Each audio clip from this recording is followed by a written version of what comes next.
केम छो विद्यार्थी मित्र मजामां ने? तो आज આપણે ધોરણ 8 વિષય હિન્દી ના પાઠ 5 ના ભાગ ત્રીજામાં પહોંચી ગયા છે। આજે આપણે શરૂઆત કરશી અભ્યાસ પ્રશ્ન નંબર 1 પ્રશ્નों के उत्तर दीजिए।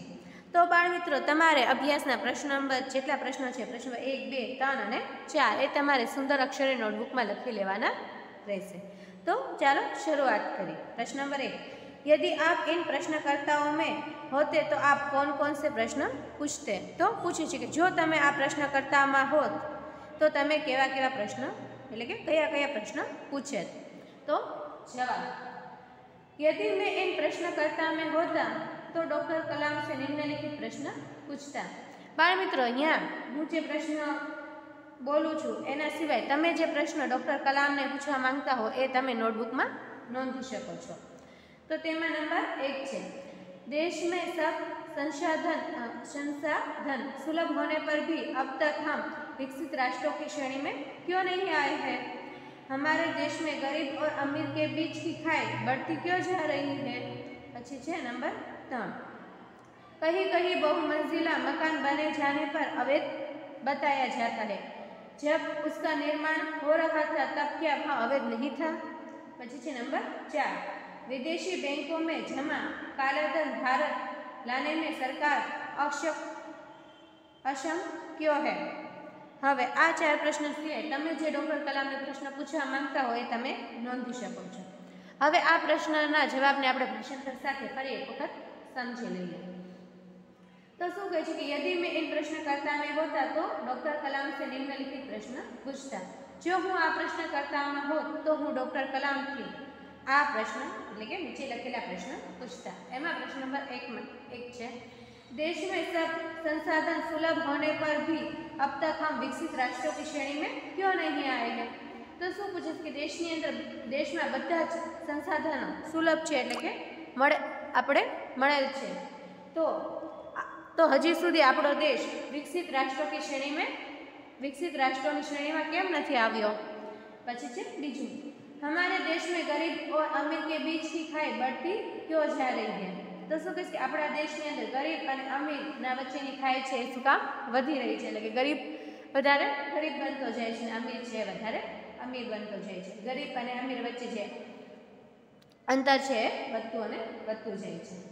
પછી છે ત્રીજું, कहीं कहीं बहुमंजिला मकान बने जाने पर अवैध बताया जाता है, जब उसका निर्माण हो रहा था तब क्या वह अवैध नहीं था? तो प्रश्न पूछे छे कि घणी जग्याए ज्यारे बहुमंजिला मकान बनावाई जाय छे पछी एने अवैध बताववामां आवे छे, तो ज्यारे ते बनी रह्यो हतो त्यारे शुं अवैध न हतो? पछी छे 4, विदेशी बैंकों में जमा कालाधन भारत लाने में सरकार अक्षम क्यों है? एटले के विदेश में जमा करेलुं काळुं धन भारत में लावानी अंदर सरकार अक्षम एटले के सक्षम शा माटे नथी?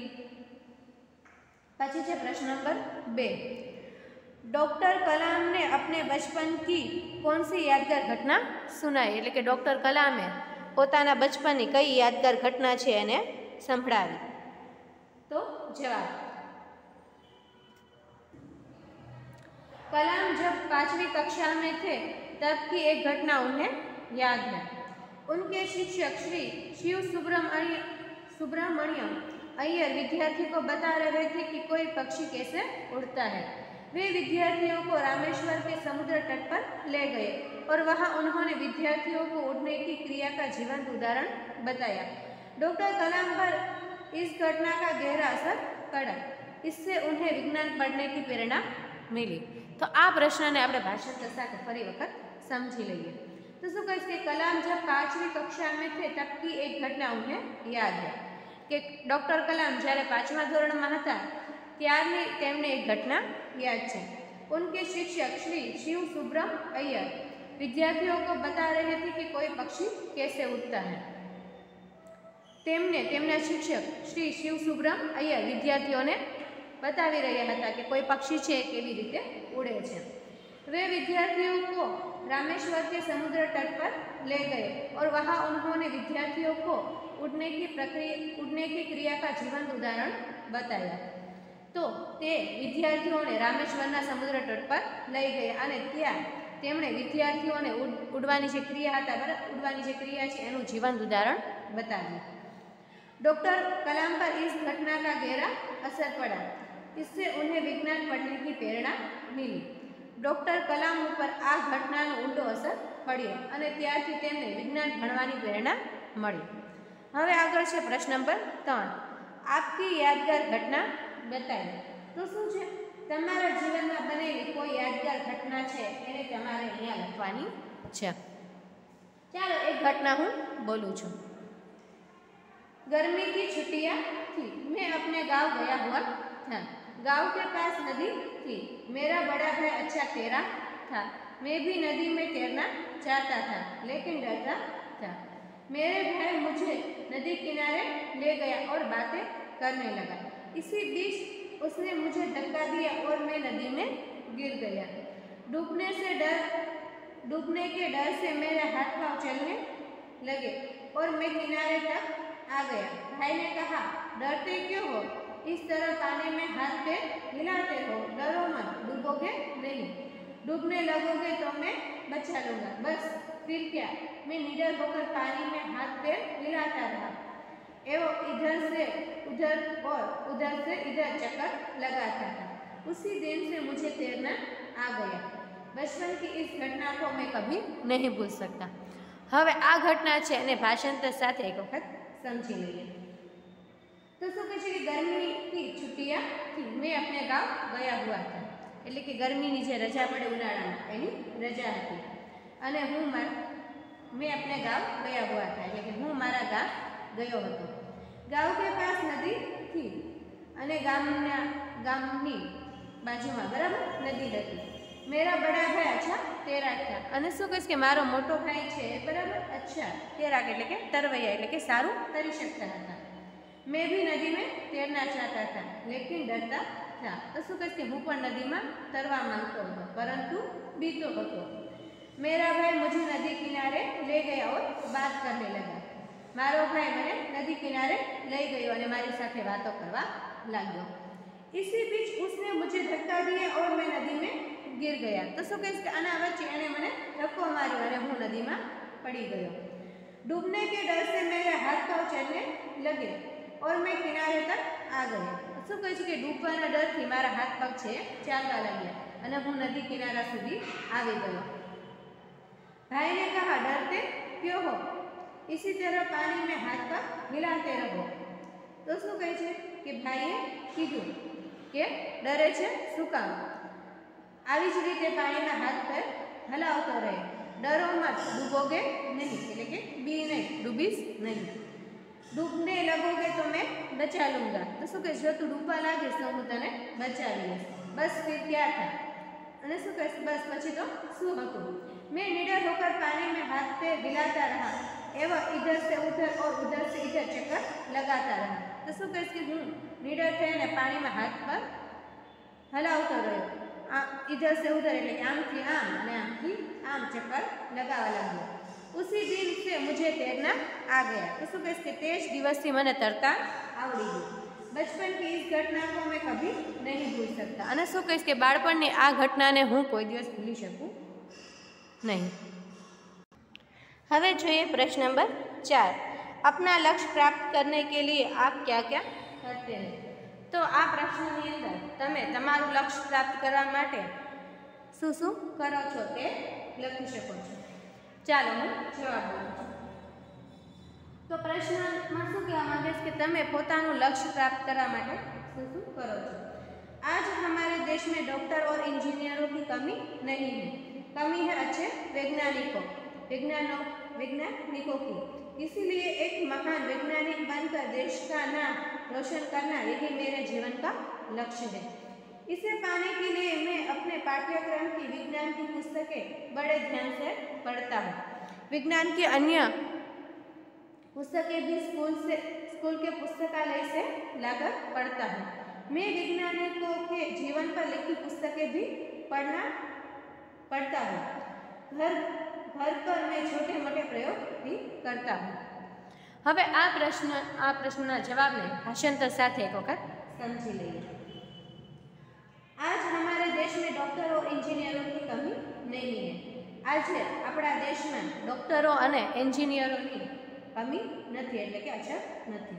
कमी है अच्छे वैज्ञानिकों की एटले अछत है तो एक सारा वैज्ञानिकों। इसीलिए एक महान वैज्ञानिक बनकर देश का नाम रोशन करना यही मेरे जीवन का लक्ष्य है। तेना माटे एक महान वैज्ञानिक बनी अने देशનું नाम रोशन करવું એ જ મારા जीवनનો लक्ष्य है। इसे पाने के लिए मैं अपने पाठ्यक्रम की विज्ञान की पुस्तकें बड़े धैर्य से पढ़ता हूँ। तो शू कहीश कि ए लक्ष्य ने पावा माटे हूँ मारा पाठ्यक्रम में आपेली विज्ञान की पुस्तकों है बराबर एने ध्यान थी पढ़ू छूँ एटले के वाँचू छूँ। विज्ञान की अन्य पुस्तकें भी स्कूल के पुस्तकालय से लाकर पढ़ता हूँ। विज्ञान की बीजी बुको पण स्कूलना पुस्तकालय मांथी लावी अने वाँचू छूँ। मैं वैज्ञानिकों के जीवन पर लिखी पुस्तकें भी पढ़ता हूँ। हूँ वैज्ञानिकों जीवन पर लखेली पुस्तकों पण वाँचू छूँ। घर पर मैं छोटे मोटे प्रयोग भी करता हूँ। घर पर नाना मोटा प्रयोग पण करूँ छूँ। हवे जोईए प्रश्न नंबर 5। किसी को मुसीबत में देखकर आप क्या करते हैं? तो कोईने मुसीबत में जोई अने तमे शुं करो छो ए तमारे आ प्रश्नना जवाबमां लखवानुं छे। तो जवाब, किसी को मुसीबत में देखकर मैं यथाशक्ति उसकी मदद करता हूँ। कोई तन मन धन से मैं उसकी सहायता करने से पीछे नहीं हटता। इसीलिए मैं अपने माता पिता से कुछ मांगने में भी संकोच नहीं करता। मेरे मित्र मुझे इसमें सहयोग देते हैं। तो शू कहे छे भाषांतर साथे एक वखत समझी लीए। किसी को मुसीबत में देखकर मैं यथाशक्ति उसकी मदद करता हूँ। कोईने पण मुसीबत में जोईने हूँ यथाशक्ति एटले के मारी जेटली शक्ति है बराबर एटले के जेटલું माराथी थाय छे એટલી હું એની મદદ કરું છું। तन मन धन से मैं उसकी सहायता करने से पीछे नहीं हटता। तन एटले के शरीर, मन एटले के मनथी अने धन एटले के पैसाथी। तन मन धनथी जेवी रीते एनी सहायता करवी पड़े हूँ एनाथी पाछळ हटतो नथी। इसके लिए मैं अपने माता पिता से कुछ मांगने में भी संकोच नहीं करता। कोईनी मदद करवा माटे हूँ मारा माता पिता पासे काई मांगवामां पण संकोच करतो नथी। मेरे मित्र इसमें मुझे सहयोग देते हैं। मारा मित्र एक काम में मने सहयोग देते हैं एटले मदद करते हैं। हवे छे प्रश्न नंबर 2। प्रश्न नंबर 2 में कहे छे परिच्छेद को शुद्ध रूप से पढ़िए और सुंदर अक्षरों में लिखिए। हवे आ परिच्छेद ने हूँ एक वखत वाँचू छूं। तमारे एक वखत वाँचवानो छे अने सारा अक्षरे नोटबुक में लखवानुं छे। व्यायाम करते समय कुछ सावधानियां बरतनी चाहिए। प्रातःकाल शौचादि से निवृत्त होकर खाली पेट व्यायाम करना चाहिए। व्यायाम के समय शरीर के सभी अंग प्रत्यंग प्रभावित होने चाहिए, अन्यथा अंगों की सुडौलता एवं शक्ति में असंतुलन आ जाता है। श्वास लेने और छोड़ने की प्रक्रिया व्यायाम के अनुसार ध्यानपूर्वक करनी चाहिए, किंतु यदि आप श्वास फूलने लगे तो तत्काल व्यायाम बंद कर देना चाहिए। व्यायाम में नियमितता का होना अत्यंत आवश्यक है। हवे आगळ छे प्रश्न नंबर 3। बचपन में हमें किस भाषा को प्रमुखता देनी चाहिए, मातृभाषा या अंग्रेजी, अने क्यों? तो शू पूछे कि बाळपण में आपणे कई भाषा ने प्रमुखता आपवी जोईए, मातृभाषा ने के अंग्रेजी ने, अने शू काम, शा माटे? तो जवाब जोईए। बचपन में हमें मातृभाषा को महत्व देना चाहिए। मातृभाषा माँ की भाषा है। माता की गोद में हम उसी में सोचना विचारना सीखते हैं। सोचने विचारने की भाषा ही हमारी अभिव्यक्ति की भाषा हो सकती है। मातृभाषा में हम अपने हृदय मन के भावों को सरल और प्रभावी ढंग से प्रकट कर सकते हैं। इसीलिए बचपन में हमें मातृभाषा को ही महत्व देना चाहिए। अंग्रेजी विदेशी भाषा है, उससे पढ़ने सीखने में बहुत प्रयत्न करना पड़ता है।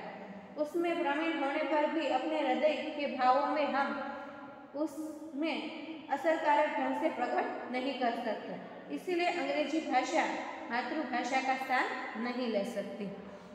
हवे आ प्रश्नना जवाब ने एक वखत भाषांतर साथे समझी लीजिए। बचपन में हमें मातृभाषा को महत्व देना चाहिए। तो શું કહીશ કે બાળપણમાં આપણે માતૃભાષાને महत्व આપવું જોઈએ। मातृभाषा माँ की भाषा है। मातृभाषा છે એ માની ભાષા છે। माता की गोद में हम उसी में सोचना विचारना सीखते हैं। माताની ગોદમાં આપણે એ જ ભાષામાં सोचવાનું અને વિચારવાનું શીખીએ છીએ। सोचने विचारने की भाषा ही हमारी अभिव्यक्ति की भाषा हो सकती है। तो શું કહીશ કે જે ભાષામાં આપણે સોચીએ છીએ તો કે વિચારીએ છીએ એ ભાષા જ આપણી અભિવ્યક્તિની બરાબર એટલે કે આપણે કંઈક કહેવું હોય તો એની ભાષા बनी શકે છે। मातृभाषा में हम अपने हृदय मन के भावों को सरल और प्रभावी ढंग से प्रकट कर सकते हैं। तो શું કહીશ કે માતૃભાષામાં આપણે આપણા હૃદય અને મનના જે ભાવ હોય છે એને સરળ રીતે અને પ્રભાવથી બરાબર પ્રભાવી ढंग से प्रकट कर सकते हैं। इसीलिए बचपन में हमें मातृभाषा को ही महत्व देना चाहिए। तो શું કહીશ કે તેના માટે આપણે બાળપણમાં માતૃભાષાને મહત્વ દેવું જોઈએ। अंग्रेजी विदेशी भाषा है। अंग्रेजी છે વિદેશની ભાષા છે। उसे पढ़ने लिखने में बहुत प्रयत्न करना पड़ता है। अंग्रेजीને બરાબર पढ़वा અને શીખવામાં વાંચવામાં અને શીખવા માટે બહુ જ પ્રયત્ન કરવો પડે છે। उसमें प्रवीण होने पर भी अपने हृदय के भावों को हम असरकारक ढंग से प्रकट नहीं कर सकते। जो આપણે અંગ્રેજીની અંદર પ્રવીણ થઈ જાય તો પણ આપણા હૃદયના જે ભાવો છે એને આપણે અસરકારક ઢંગથી બરાબર પ્રગટ કરી શકતા નથી। इसीलिए अंग्रेजी भाषा मातृभाषा का स्थान नहीं ले सकती। तो શું કહીશ કે તે માટે જ અંગ્રેજી ભાષા છે એ માતૃભાષાનું સ્થાન લઈ શકતી નથી। હવે જોઈએ પ્રશ્ન નંબર 4। अनुमान लगाओ तुम 2020 में हो, अपने आसपास क्या देख रहे हो, अपने विचार प्रस्तुत कीजिए। હવે આપણે 2021માં છીએ પણ આપણે 2020નું લખવાનું છે। તો શું કહીશ કે અનુમાન કરો કે તમે 2020માં હો અને તમે તમારા આસપાસ છે શું જોઈ રહ્યા છો, પોતાના વિચાર છે પ્રસ્તુત કરવાના છે। હવે જવાબ। सन 2020 में मैं देख रहा हूँ कि चारों ओर हरियाली है। पिछले वर्षों में वृक्षारोपण की प्रवृत्ति में तेजी आने से यह संभव हुआ है। मेरे सामने ही सड़क पर हरे भरे पेड़ फूलों से लदे हुए खड़े हैं। सड़क खूब चौड़ी और साफ सुथरी है। लोग चीजें खरीदने के लिए मॉल में जा रहे हैं। सड़कों पर रिक्शे कम हो गए हैं, कारों की संख्या बढ़ गई है। इनमें भी छोटी कारें ज्यादा है। पेट्रोल पंप बहुत व्यस्त है। फ्लाईओवर पर वाहनों का रेला देखने में बहुत अच्छा लगता है। लड़कियां फराटे से दुपहिए वाहनों पर आ जा रही है। नुक्कड़ पर कोई बेकार खड़ा हुआ नहीं दिखता। यहाँ 2 होटल है। इस समय दोनों होटल खचाखच भरे हुए हैं। एक होटल में एक रोबोट बेरे का काम कर रहा है। इसी तरह मेरे चारों ओर का वातावरण चहल पहल से भरा हुआ है। હવે 2020 તો જતો રહ્યો છે તો તમે આ 2022ના બારામાં વિચારી અને એને લખી શકો છો। આ પ્રશ્નના જવાબને એક વખત ભાષાંતર સાથે સમજી લઈએ। सन 2020 में मैं देखता हूँ कि चारों ओर हरियाली है। तो શું કહીશ કે सन 2020માં હું જોઈ રહ્યો છું કે ચારો બાજુ હું જોઈ રહ્યો છું કે ચારો તરફ છે હરિયાલી છે। पिछले वर्षों में वृक्षारोपण की प्रवृत्ति में तेजी आने से यह संभव हुआ है। तो શું કહીશ કે પાછલા વર્ષોમાં વૃક્ષારોપણની પ્રવૃત્તિની અંદર તેજી આવવાથી આ સંભવ બન્યું છે। मेरे सामने की सड़क पर हरे भरे पेड़ फूलों से लदे हुए खड़े हैं। मारा सामे જે સડક છે બરાબર તેના ઉપર હરા ભરા ફૂલ પેડ છે બરાબર એ ફૂલોથી લદાયેલા ખડા છે। सड़क खूब चौड़ी और साफ सुथरी है એટલે કે રસ્તો છે બહુ જ ચોડો અને સાફ સુથરો છે। लोग चीजें खरीदने के लिए मॉल में जा रहे हैं। બધા લોકો વસ્તુ ખરીદવા માટે મોલમાં જઈ રહ્યા છે। सड़कों पर रिक्शे कम हो गए हैं એટલે કે સડક પર રિક્ષા છે ઓછા થઈ ગયા છે। कारों की संख्या बढ़ गई है કારોની સંખ્યાની અંદર વધારો થયો છે। इनमें भी छोटी कारें ज्यादा है તેમાં પણ નાની કાર છે વધારે છે। पेट्रोल पंप बहुत व्यस्त है એટલે કે પેટ્રોલ પંપ છે બહુ જ વ્યસ્ત છે। फ्लाईओवर पर वाहनों का रेला देखने में बहुत अच्छा लगता है। फ्लाईओवर पर वाहनों नीचे आखो रेलो लाग्यो छे ए जोवामां बहुत ज मजा आवे छे। लड़कियां फराटे से दुपहिए वाहनों पर आ जा रही है એટલે કે લડકીયા છે ફરાટે से કે બહુ ઝડપથી दुपहिए એટલે કે બે પૈડાવાળા વાહન પર આ એટલે આવી રહી આવ જાવ કરી રહી છે। નુક્કડ પર કોઈ બેકાર ખड़ा हुआ नहीं दिखता तो શું કહીશ કે ચાયનું બરાબર દુકાન નાની એને શું કહે નુક્કડ એના ઉપર કોઈ બેકાર આદમી છે બરાબર એ ઉભેલો દેખાતો નથી। यहाँ दो होटल है અહીં બે હોટલ છે। इस समय दोनों होटल खचाखच भरे हुए तो कि आ समय बे होटल છે બહુ જ ફૂલ ભરાયેલા છે। एक होटल में एक रोबोट बेरे का काम कर रहा है। एक होटल में एक रोबोट છે બેરાનું કામ કરી રહ્યું છે। इसी तरह मेरे चारों ओर का वातावरण चहल पहल से भरा हुआ है तो कि आ रीते मारा चारे तरफનું વાતાવરણ છે ચહલ પહલ થી બરાબર એટલે બધા લોકોના ભીડથી ભરેલું છે।